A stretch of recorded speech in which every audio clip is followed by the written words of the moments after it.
Have you ever walked into a crowded room, maybe a family gathering, maybe your own childhood kitchen, and felt invisible, even as laughter echoed around you? My name is Ruby Harper, and if you've ever been the one who remembered birthdays, who cleaned up after the party, who stayed up late to listen, but somehow never became the center of anyone's story, then you might find a piece of yourself in mine. Before the crisis, before the heartbreak, I was the quiet sister, the dependable one. The girl who stood at the edge of every family photo, always smiling, always making space for someone else to shine. It's funny, growing up, I never thought much about what it meant to be the easy child. In a house full of personalities, I learned early to smooth the edges, to fill the silence with gentle questions, to be the shoulder everyone leaned on. If my sister Clara failed a test, I was the one who made her cocoa and helped her study. If my parents argued, I tiptoed between them, patching things with small kindnesses. Looking back, I realized that I grew up believing my worth was measured in what I could give, not in who I was. At school, at home, even with friends, I wore helpfulness like a badge, and quietly I grew tired, though I barely admitted it to myself. But families are funny things, aren't they? The roles we play get written so early, and sometimes we play them so long that we forget we're allowed to step off stage. For years, I swallowed every little slight, the birthdays forgotten, the thanks that never came, the feeling that my place in the family was somewhere backstage, holding up the scenery while everyone else performed. I told myself I didn't mind. After all, wasn't I lucky to have a family at all? Wasn't I supposed to be grateful just to belong? If you're nodding along, you know the quiet ache of being overlooked. You know how invisible hurts worse when it comes from those you love most. I didn't know it then, but my story was about to change. This is not just about being left off a guest list. It's about the moment when years of selflessness finally add up to a single impossible truth that you are allowed, maybe even meant to take up space. That sometimes the most loving thing you can do is choose yourself.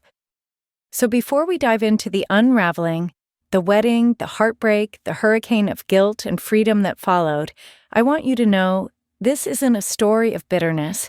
It's a story of boundaries, of rediscovering the courage to say yes to yourself. If you've ever felt unseen in your own life, if you're quietly carrying more than anyone knows, I hope you'll join me for this journey.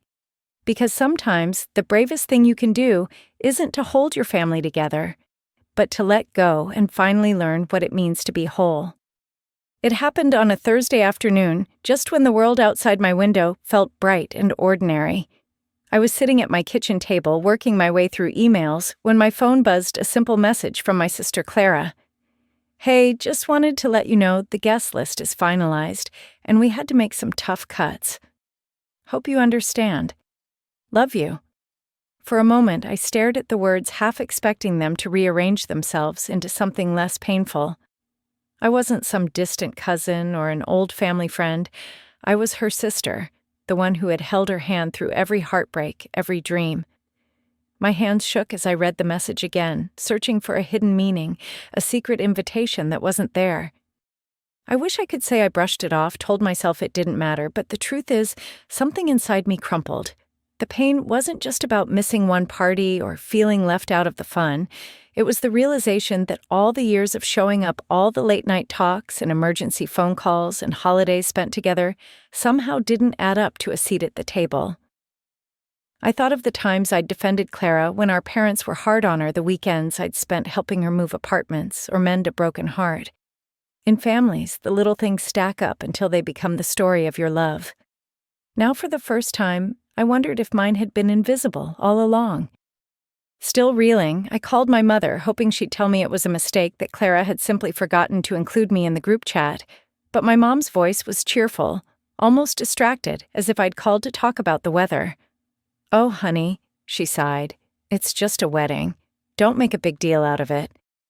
She spoke with the practiced patience of someone soothing a child. When I told her about all the ways I'd been there for Clara, all the little sacrifices, she just laughed. "You're overreacting. There will be plenty of other family gatherings." The more I tried to explain how much it hurt, the more unreasonable I felt. That's the strange power of family, isn't it?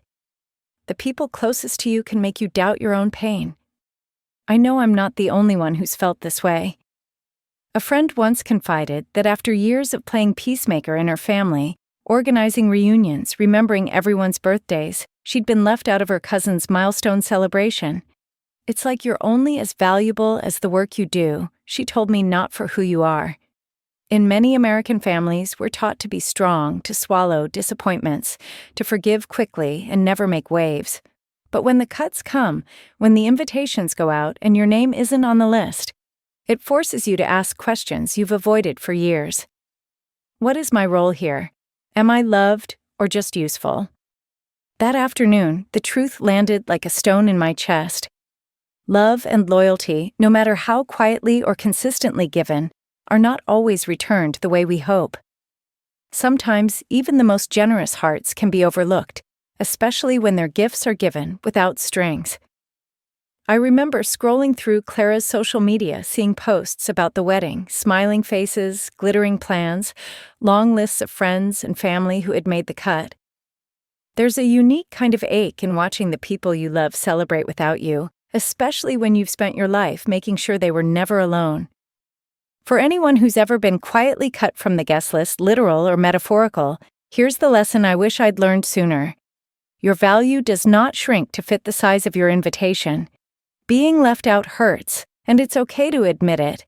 It doesn't make you weak or bitter or unlovable. It makes you human. And sometimes feeling that pain is the first step toward finally seeing yourself as worthy, not because of what you give, but because of who you are. The people who matter will celebrate you simply for showing up as yourself. By evening, my sadness had turned to something quieter, deeper, a kind of reckoning. I realized that I couldn't change my family's choices or rewrite the story Clara wanted to tell, but I could start to rewrite my own. It was the beginning of a slow, uncomfortable shift away from old patterns of people-pleasing toward the terrifying but necessary act of choosing myself.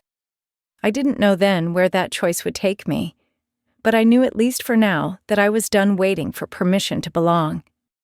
And so as the guest list faded into the background of other heartbreaks, a new question began to take shape. If you aren't welcome at someone else's table, what kind of life could you build if you set your own? That's the question I carried into the next chapter, a chapter I'd never dared to imagine until I found the courage to walk away. Sometimes the deepest aches are the ones you learn to live with so quietly, you almost forget they're there. After the sting of the guest list faded, I found myself replaying moments from my life with Clara and my family, the ways I'd always been the glue, the invisible safety net. I remembered how when we were little, Clara was the one who brought color and noise into every room. She danced, she laughed, she stormed and sulked and soared, and my parents, swept up in her energy, always seemed a little overwhelmed. That's when I learned to step in. If she scraped her knee, I was the one to bring bandages. If she was up late, too anxious to sleep before a big recital, I'd crawl into bed beside her and tell her silly stories until she drifted off. These small kindnesses grew with us. In college, when our father lost his job and money was tight, I put aside my dreams of studying abroad, choosing instead to work part-time and send extra cash home for Clara's tuition. Later, when she moved out for her first job, I drove 6 hours to help her unpack building furniture, stocking her fridge, even setting up her Wi-Fi. I never thought much of it. Helping was how I showed love. But I see now how easily helping can turn into hiding my needs, my hurts, even my ambitions, because someone else always seemed to need me more. I've since learned that I'm far from alone in this. So many women I know, friends, colleagues, even strangers I've met in support groups, have stories that echo my own. One friend, Melissa, once confided that she dropped out of a graduate program she loved because her brother needed help with his kids, and her parents simply expected she would step up. Another, Sarah, became her mother's caretaker at just 24, postponing her own life to hold the family together. There's even a name for it, the family fixer. In American families, it's often the eldest daughter, the dependable one, who gets assigned this role. She's expected to manage everyone's crises, smooth over arguments, remember anniversaries, and offer endless patience, no matter the cost to herself. Looking back, I realize how easy it is to mistake self-sacrifice for strength. Our culture celebrates the givers, the women who carry everyone else's burdens and never complain. We share stories of mothers who work 2 jobs, sisters who pay siblings' debts, daughters who care for aging parents, as if it's the most natural thing in the world. And don't get me wrong, there is real beauty in loving others deeply. But when giving becomes a habit that erases your own dreams, when your needs never make the list, it quietly chips away at your sense of self. I know now that sacrificing everything for the people you love doesn't always mean they will love you more. Sometimes it just means they forget to look for you at all. I see this lesson all around me. Last fall at a neighborhood potluck, I met a woman named Janice. She'd spent years juggling her kids, her husband's career, and her parents' failing health, never asking for help, never making space for her own happiness. One day, she told me I woke up and realized I couldn't remember the last time someone asked what I wanted. Her voice trembled as she said it, but her eyes were clear. It took me too long to understand you can't pour from an empty cup. So here's the small but mighty lesson I want to share. Sacrifice, when chosen freely and in balance with self-care, is an act of love. But sacrifice that comes from fear, obligation, or habit is not love, it's survival. If you recognize yourself in my story, I hope you know you're not alone, and you are worthy of kindness from yourself as much as from anyone else. Start with one small thing. Ask yourself, what do I want just for me? You may be surprised by the answer. That realization was the spark I needed. The pain of being left out gave me a reason to look inward and finally ask what I'd been avoiding for years. If I wasn't here just to serve others, who could I become? That's when the seed of a new possibility took root. I started to imagine for the first time a life where my own hopes, my joy, my freedom were at the center of the story, not just on the margins. And that simple, radical act, daring to wonder about my own happiness, was what finally gave me the courage to make a choice I'd never made before. But the first step is always the hardest, isn't it? The moment you decide to change to put yourself first, the world seems to push back. Old patterns and family expectations rise up louder than ever. In the next part of my story, I'll share what it felt like to take that leap and how terrifying, liberating, and lonely it can be when you choose yourself for the very first time. When you spend years putting others first, the idea of choosing yourself feels almost rebellious. For days after Clara's wedding message, I drifted through the house in a fog, my mind replaying every argument, every apology, every moment I'd bitten my tongue for the sake of peace. Old habits die hard. I caught myself wanting to send a text something gentle and forgiving, just to smooth things over, just to feel useful again. But this time I paused. I let myself feel the sharp sting of being left out instead of rushing to make it disappear. I began to ask, what would happen if just once I let my own feelings matter most? That question lingered quietly unsettling. Growing up, I'd watched women around me, my mother, my aunts, even neighbors bury their own needs beneath mountains of responsibility.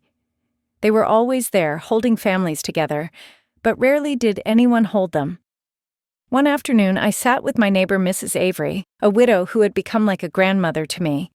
She told me about missing her college reunion for her husband's work event and skipping a long-planned trip because her children needed help with the grandkids. I thought I was doing the right thing. She said her hands folded in her lap, but in the end, no one even noticed the things I gave up. There's a kind of invisible sadness in realizing you've lived for everyone but yourself. I recognized it in Mrs. Avery's eyes, and if I was honest in my own reflection, I thought of all the times I'd been praised for being easy, for not making trouble, for stepping back so others could step forward. I realized how rarely anyone had asked what I wanted. For the first time, I wondered what it would mean to answer that question, to risk being seen as selfish, to risk letting someone else be disappointed, to risk maybe finally being free. It's not easy, especially in families that prize harmony over honesty. When I told my mother I was considering skipping Clara's wedding, she was stunned. But Ruby, she's your sister. Families stick together, she said, her voice trembling with hurt and accusation.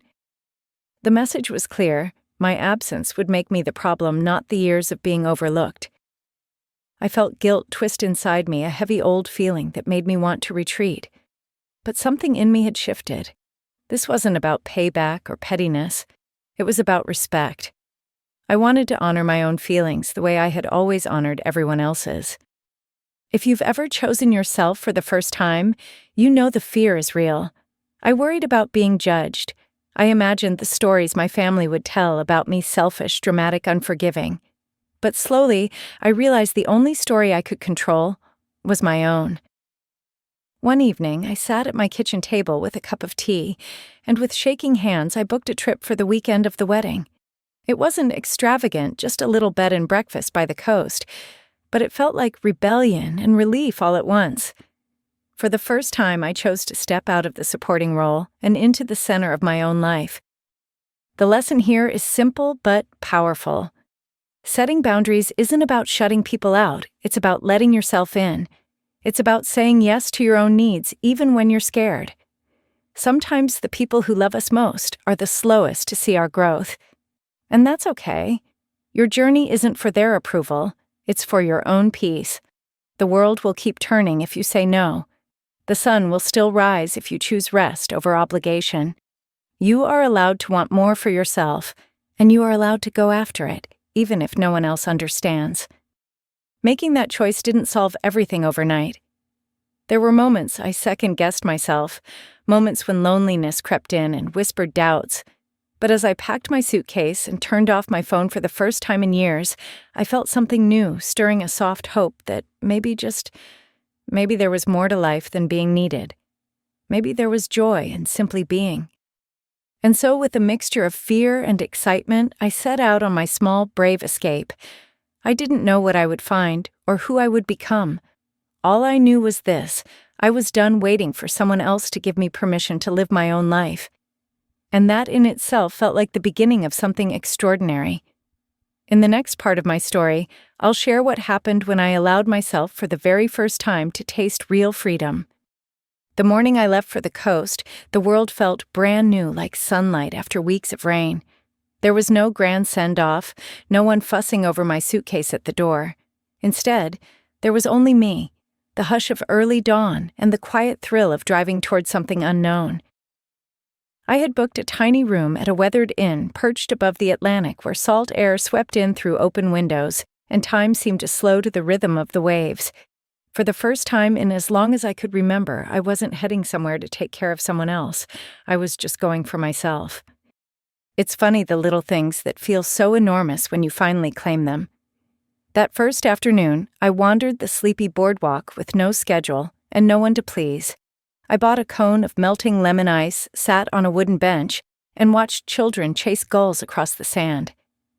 My phone buzzed messages from home family group texts, updates about the wedding I wasn't attending, but I let them go unanswered. The guilt still tugged at me, but I let it float away with each salty breeze. Instead, I listened to the rhythm of my own heartbeat, the sound of my own laughter, the stories that had nothing to do with anyone but me. I met a woman named Linda at the inn, a retired teacher with gentle eyes and a laugh like wind chimes. She told me about her first solo trip in her 50s after her children left for college and her husband had passed. I spent years waiting for permission to enjoy my own company, she admitted, but when I finally gave it to myself, I wondered why I ever waited so long. Over breakfast, we shared stories of missed chances and new beginnings, and I realized how many women walk quietly through the same invisible doors. Linda's courage reminded me that freedom isn't about geography. It's a state of mind, a willingness to step out of old shadows and see what the light can touch. If I'm honest, it wasn't always easy. Some moments I felt a pang of loneliness, a sudden ache like a bruise I'd forgotten. I wondered what my family was saying, whether Clara missed me, if anyone even noticed my absence. But then I would catch sight of the sea, wide and blue and endless, and remember that this was my moment. I ordered room service, took long walks at sunrise, read novels by candlelight, and let myself be quiet without rushing to fill the silence.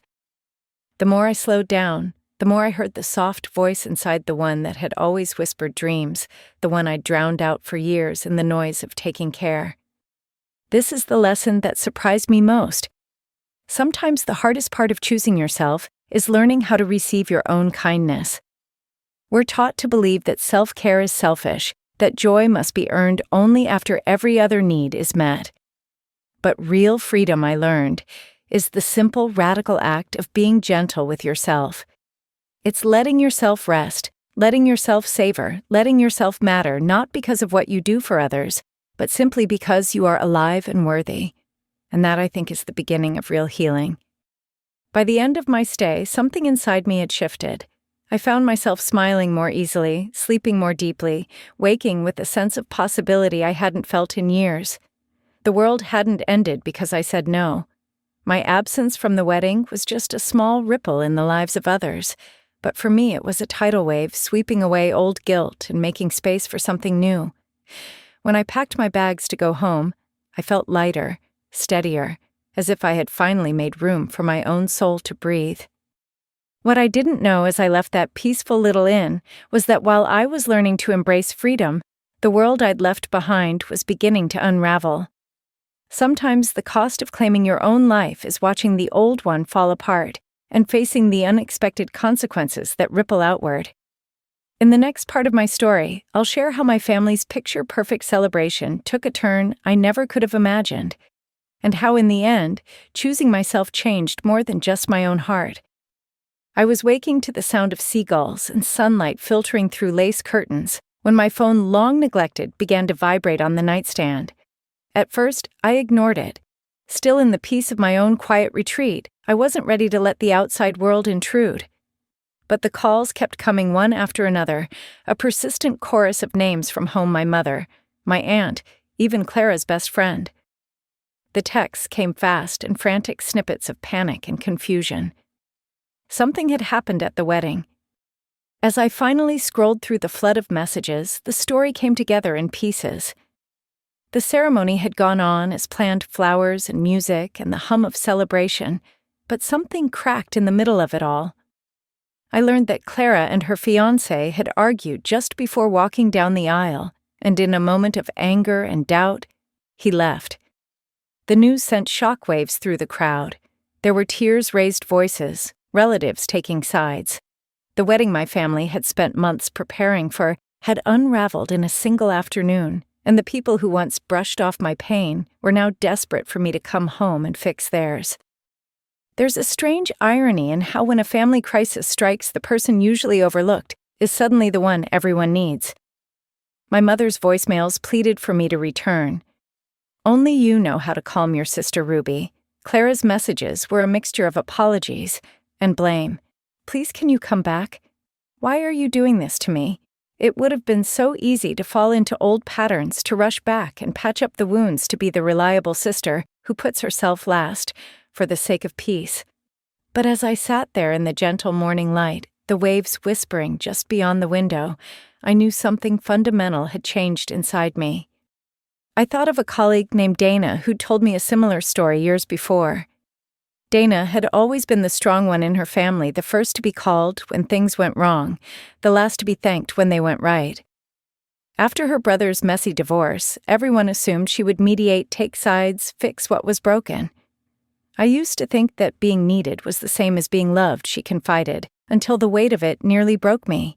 It wasn't until Dana set boundaries gently but firmly that her family learned to solve their own problems, and that she finally found room to breathe. That memory steadied me as I read the messages piling up on my phone. My family's crisis wasn't my responsibility to fix, not anymore. In the past, I would have dropped everything and run to their side. But this time, I chose stillness. I sent a brief, compassionate reply. I'm sorry you're hurting, but I can't come home right now. Please take care of each other. Then I silenced my phone, letting the noise fade into the background. Here's what I learned sitting in that sunlit room far from the chaos. Sometimes love means letting others sit with their own pain. We can't shield the people we care about from every consequence, nor should we try. When we always step in, we rob others of the chance to grow, to make mistakes, to heal in their own way. It's hard to watch from a distance, to hold space for someone else's struggle. But it's also a gift for them and for ourselves. As I lingered over breakfast, the world outside unchanged by the drama unfolding miles away, I felt an unexpected sense of relief. The sky was still blue, the ocean steady my own breath even and calm. I realized perhaps for the first time that I was allowed to put down what wasn't mine to carry. That freedom, once so foreign now, felt like a gentle friend. Little did I know the aftershocks of my choice would ripple far beyond that ruined wedding day. When the dust settled, my family would have to face their own patterns, and I, in turn, would face new challenges and old guilt in the weeks ahead. But for now, I let the quiet wash over me, promising myself that I would hold on to this newfound peace, no matter what storms were brewing on the horizon. In the next part of my story, I'll share how guilt and old habits tried to pull me back, and how I learned to stand firm even as the world around me demanded otherwise. When the storm hits, it isn't always loud. Sometimes it comes as a steady, unrelenting drip text after text, voicemail after voicemail, each one a tiny tug on your heart, a whisper that says, "You're letting everyone down."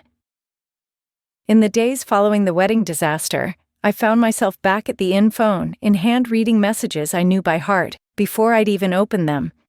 "Ruby, your sister needs you. The family is falling apart. Why are you doing this to us?" The words changed, but the meaning was the same. It was my job to fix what was broken, even if I hadn't been the one to break it. It's a familiar pattern, one I know many women recognize. In so many families, there's an unspoken rule. The one who gives the most is expected to give forever. The moment she says no or steps away, the story flips. Now she's the selfish one, the troublemaker, the reason for the family's pain. I remembered a friend from college, Alicia, who was always the peacekeeper among her siblings. The day she moved across the country for her dream job, her phone rang for weeks with messages dripping in guilt and nostalgia. "We need you. Things aren't the same without you. Why can't you just come home?" Alicia once told me she almost bought a ticket back just to stop the ache of being blamed for everyone else's unhappiness. This, I learned, is called a guilt trip. Some people wield it like a lasso, trying to pull you back into old roles. Others use softer tactics, reminding you of family traditions, hinting at old memories, using words like ungrateful or cold. At its heart, a guilt trip is less about your actions and more about someone else's discomfort with change. The first time you step outside a pattern, people notice, and not everyone will clap for your freedom. Some will see it as an accusation, as if your boundary shines a light on the ways they have avoided setting their own. As I read message after message, I felt the familiar knot of doubt and shame growing in my chest. Maybe I was being cold. Maybe I was letting everyone down. But then I remembered something Linda, my friend at the inn, had said over breakfast. "You can't heal if you never stop bleeding for other people's wounds." She had spent years bending to the will of her family, apologizing for every moment she claimed for herself. One day, she said, "I realized my guilt wasn't proof that I was wrong. It was just proof that I was finally growing." That idea stuck with me as I stared out over the Atlantic, the sea wild and restless, my mind swirling with old fears. Maybe the ache I felt wasn't a sign to go back, but a sign to keep going. Maybe guilt, when you're breaking old patterns, is just the price of freedom, a necessary growing pain on the way to a healthier life. The more I let myself feel it, instead of rushing to silence it, the less power it seemed to have. Slowly, the accusations and pleas became just background noise reminders of a story I was no longer willing to play the main character in. Here's the lesson I wish I'd learned sooner. You are not responsible for the feelings or choices of others, no matter how much they insist otherwise. Love is not measured by self-sacrifice, and boundaries do not make you cruel. The people who truly care for you will learn to adjust to your growth even if it takes time, even if it's messy. And those who don't, their pain was never truly about you to begin with.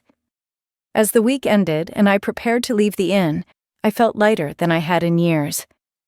The world was still spinning. My family was still mending, and for the first time I trusted that it was okay for me to step aside. There would be more storms, I knew, more times when guilt would come, knocking more voices calling me back. But I also knew deep down that I could weather them. In the next part of my story, I'll share how I found a new sense of peace in the quiet, and what it means to build a life that is yours, even as old habits try to follow you home. Peace, I discovered, does not arrive all at once. It tiptoes and quietly settling into the quiet corners of your life when the noise of obligation finally fades. After the wedding and the flood of messages, I turned off my phone for a while, letting the digital world and all its demands drift beyond my reach. At first, the silence felt uncomfortable, an emptiness where anxiety used to be. I would reach for my phone out of habit, only to find nothing waiting. No requests, no expectations, just the steady, gentle hum of my own breath and the distant call of the sea beyond my window. It's funny how when the chaos settles, you finally notice what your heart has been carrying. In that new quiet space, I found an unexpected sense of safety. Mornings were slow and golden. I'd make coffee, watch the sunlight slip across the floor, and take long walks along the beach with no agenda but to listen to the world around me. I began journaling, writing not for anyone else but for myself. In those pages, I let old hurts rise and fall away, like waves smoothing the shore. I wrote about who I had been and who I might yet become if I let go of being needed and learned to be loved for simply existing. During one of those walks, I met a young woman named Jen visiting the coast for her own reasons. She told me her story as we wandered the sand years of balancing work and family, never taking time to breathe, always afraid to let anyone down. She confessed she'd reached a breaking point. Her health faltered, her joy evaporated, and only then did she realize something had to give. I thought rest was a luxury, she said, but it turns out it's a necessity. Her words felt like sunlight. Rest is not an indulgence, but a birthright. We laughed together at how hard it is sometimes for women to allow themselves to just be without proving, without pleasing, without apology. That's the lesson that grew quietly inside me. You cannot find peace in the same places that demanded your silence. True peace is not the absence of conflict, but the presence of safety. It's giving yourself permission to stop performing, to stop earning your place. Instead, you simply exist, and that is enough. It's a lesson so many of us have to learn the hard way, especially in a world that praises busyness rewards, self-sacrifice, and quietly punishes rest. But rest is what gives us back to ourselves. It's what reminds us who we are beneath all the noise. As the days slipped by, I felt a new rhythm taking hold, a steadiness that didn't depend on anyone else's needs or moods. I realized that I could trust myself to care for my own heart, to build a life that made space for my dreams, my health, my happiness. I wasn't abandoning my family or forgetting my love for them. I was simply building a healthier distance, one where my peace could grow undisturbed. I thought about Jen and all the women I'd met, how each of us was quietly, bravely learning to choose ourselves one gentle step at a time. The inn was nearly empty the morning I left, the staff waving as I carried my suitcase to the car. I took one last look at the sea and promised myself I would return, not just to this place, but to this feeling of ease and belonging within my own skin. I knew as I drove away that life would not always be so quiet.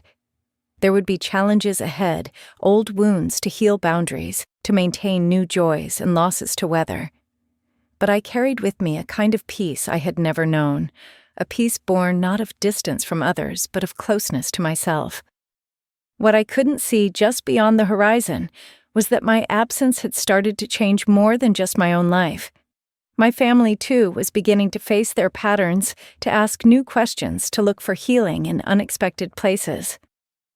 In the next part of my story, I'll share what I learned from the aftermath about brokenness, about hope, and about the surprising gifts that come when you finally choose peace. Healing.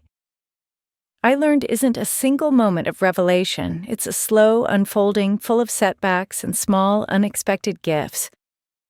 When I returned from the coast, the house felt quieter than I'd ever known. I unpacked my bag, opened windows, let in fresh air and the sounds of birds in the yard. My phone left silent for days, blinked with new messages. Some from family, some from old friends who'd heard about the wedding's collapse. I hesitated before reading them, uncertain if I was ready to face the stories being told about me and about what had happened in my absence. Some messages were brittle with blame. "You should have been there, Ruby." Others were softer, uncertain. Are you all right? I hope you're taking care of yourself. And a few, surprisingly, were curious, almost admiring. How did you find the courage to walk away? It struck me then that my choice had shaken something loose, not just in my own life, but in the quiet, tangled web of family expectations. My absence had become an invitation, however unintentional, for everyone to reckon with patterns that had gone unquestioned for years. The wedding was broken, but in its aftermath there was space, painful, awkward space for something new to grow. I met for coffee with my cousin Nora, one of the few who always seemed to understand me. She confessed that she'd watched the chaos unfold at the wedding, powerless to help, and then watched as the family searched for someone to blame. It was like watching a mirror shatter, she said. Suddenly, all the cracks were visible, and nobody could pretend they weren't there. She told me about our grandmother who'd scolded Clara for pushing people away, and our aunt who quietly admitted she'd often felt overlooked too. You weren't the only one who felt invisible, Ruby. You were just the first to leave. That realization landed deep. For so long, I'd believed my pain was unique, an isolated ache separate from everyone else's experience. But families are systems, and every role, every habit is connected. When one person changes, the whole system must adapt whether it wants to or not. Sometimes it takes a rupture, a disaster, even to make the invisible visible. In stepping back, I'd started a ripple that made it impossible for others to keep playing old parts. For the first time, it seemed we were all being invited to speak honestly, to see one another as whole, complicated people, instead of just roles we'd learned to play. There are examples of this everywhere if you look. I thought of Jen from the beach, who said her family finally began to listen after she broke her silence. I thought of Linda, whose children, after initial anger, grew to respect her new boundaries, and even set some of their own. These stories reminded me that healing, though uncomfortable, often starts with a single act of bravery. It's never easy to go first to break the unspoken rules. But someone always has to. The family may resist, even resent it, but with time, new possibilities can emerge: forgiveness, understanding, and a softer way of loving each other. The lesson I carried forward is simple, but not easy. Sometimes the greatest gift you can give your family is your own honesty, even if it shakes things up. True connection can't grow in the shadow of resentment or silence. When you choose to step out of an old role, you give everyone else permission to do the same. You teach by example, showing that love and loyalty are not measured by how much you abandon yourself, but by how willing you are to show up as you truly are. In the weeks that followed, our family was quieter, maybe even a little lost. But we were also slowly more real with each other. There were awkward conversations, old grievances aired, and small, tender moments of apology and care. Healing, it turns out, is not about erasing the cracks, but letting the light in through them. And as we took our first tentative steps towards something new, I realized my own journey was just beginning. In the final part of my story, I'll share what it means to truly embrace a new chapter, to move forward with hope, wholeness, and the courage to belong to yourself no matter what. Sometimes the most profound changes begin in the smallest of choices: the decision to listen to your own heart, the courage to say no when the world expects yes. Looking back, I see how every moment of my story, every sacrifice, every ache of invisibility, every trembling step toward freedom became a thread woven into something new. I learned that healing is not about perfection or erasing the past. It's about welcoming all the messy, beautiful pieces of who we are and giving ourselves permission to grow beyond the roles we were taught to play.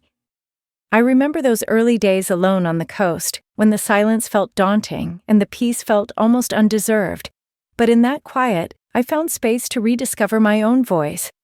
I learned slowly that it's okay to rest, that our worth isn't measured by how much we give or how little we need. We matter because we exist, because we love, because we are willing to be honest with ourselves and with the people around us. The boundaries I set, once so terrifying, became bridges to something better: real connection, deeper understanding, and a gentler kind of love. My family, too, began to shift. The old patterns didn't disappear overnight. There were awkward silences, tears, apologies that took time to find their shape. But something new was possible. Conversations rooted in truth, relationships that made space for everyone's feelings, not just the loudest or the neediest. We learned together that you can hold love and boundaries in the same open hands, that stepping away sometimes is the first act of coming home to yourself and to each other. Perhaps the greatest gift I gained was the ability to forgive, not just those who hurt me, but also myself, for all the years I tried to be everything to everyone. I learned to welcome both the cracks and the light that shines through them. I hope if you see yourself in any part of this story, you'll know that you're not alone. There is so much strength in gentleness, so much wisdom in learning to choose yourself, even if your voice shakes when you begin. If my journey has meant anything, it's this: real belonging starts when we belong to ourselves first. The world will keep spinning, families will change and mend and grow. But your heart deserves a place at the table, not just as the fixer or the helper, but as the beloved. If you're standing on the edge of your own new chapter, I hope you'll step forward bravely, carrying every lesson and every hope with you. Thank you for spending this time with me, for listening, for sharing in the honesty and the hope. If this story spoke to your heart, if you've ever felt invisible or longed for a fresh start, I'd love to hear your thoughts. Please comment with your own story and subscribe to join this community of healing and growth. Together, let's keep making space for gentleness, courage, and a life where every voice matters, especially yours.